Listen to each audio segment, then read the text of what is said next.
अच्छा ऐसा है क्या?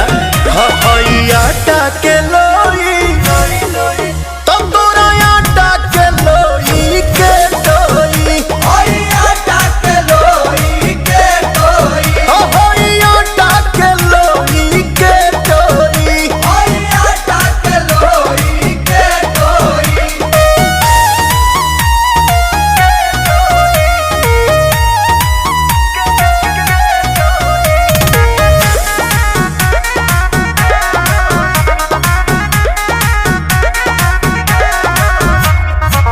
गरम कराही भइल डालया के तेल हो खेला जानी बाबू दोल्हा पाती वाला खेल हो। सुना है ने आवा, सुना है ने आवा कि आज चौकी पपूड़ी खेला प्यार वाला हम के